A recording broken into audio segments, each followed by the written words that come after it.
Mantan anggota DPRD Tabanan dari fraksi Golkar Ketut Loka Antara menginstruksikan semua pendukungnya di seluruh kecamatan di Tabanan untuk mendukung paket calon bupati wakil bupati nomor urut 2 Iwayan Sarjana Ide Bagus Komang Astawumerta menjadi bupati dan wakil bupati periode 2015-2020.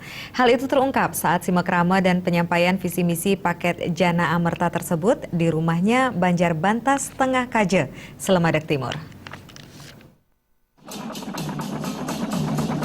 Loka Antara berharap kesempatan ini sebagai awal melangkahnya paket Jana Amerta menjadi pemimpin Tabanan 5 tahun ke depan. Selain harapan dirinya, juga sebuah harapan masyarakat Tabanan jika nantinya Wayan Sarjana terpilih menjadi Bupati Tabanan. Dirinya berjanji apa yang menjadi keinginan masyarakat khususnya di Desa Bantas dan Slemadeg akan memperjuangkan aspirasi masyarakat walaupun saat ini dirinya tidak menjabat lagi sebagai anggota dewan. Melalui kesempatan yang sangat baik ini, Loka Antara menghimbau kepada seluruh pendukung yang ada di seluruh kecamatan di Kabupaten Tabanan untuk mendukung paket Jana Amerta nomor urut 2 untuk memenangkan Pilkada 9 Desember nanti. Pada malam hari ini menyampaikan bahwa saya mendukung Jana Amerta nomor 2.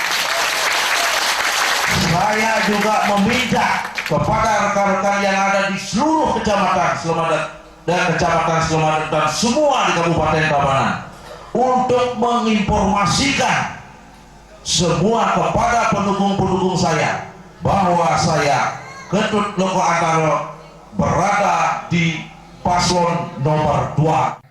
Sementara itu, calon Bupati Tabanan Iwayan Sarjana mengungkapkan visi misi paket Jana Amerta yakni permasalahan infrastruktur jalan dan irigasi yang banyak dipermasalahkan oleh masyarakat Slemadeg Timur karena saat ini daerah Slemadeg Timur sangat kekurangan dalam bidang pengairan untuk Subak karena embung Telaga Tunjung belum mampu mengairi Subak yang ada di wilayah Slemadeg Timur. Jika masyarakat Tabanan mempercayakan Jana Amerta memimpin Tabanan 5 tahun mendatang, program utama yaitu masalah jalan yang mesti menjadi prioritas perbaikan karena jika jalan masih rusak, jangan bicara masalah ekonomi kerakyatan. Untuk itu, perbaikan jalan bukan merupakan janji, tapi kewajiban bagi seorang pemimpin. Dirinya berkomitmen ke depannya masyarakat Tabanan harus sejahtera dan kehidupannya harus lebih baik. Untuk pengairan, infrastruktur irigasi juga menjadi perhatian. Dengan irigasi yang bagus, sistem pengairan akan bisa merata untuk mengairi areal Subak yang ada dan slogan Tabanan sebagai lumbung berasnya Bali bisa dipertahankan. Selain itu, perhatian kepada petani adalah langkanya pupuk. Kedepannya untuk ketersediaan pupuk akan memberdayakan BUMDes yang sudah terbentuk di masing-masing desa untuk menjadi distributor pupuk. Pemerintah harus memberikan subsidi pupuk tersebut untuk para petani di Tabanan. Yang paling prioritas, yang paling kita kedepankan adalah infrastruktur jalan. Dan bahkan itu bukan janji. Margin dan ini adalah suatu keharusan dan suatu kewajiban bagi tiang untuk tiang perbaiki.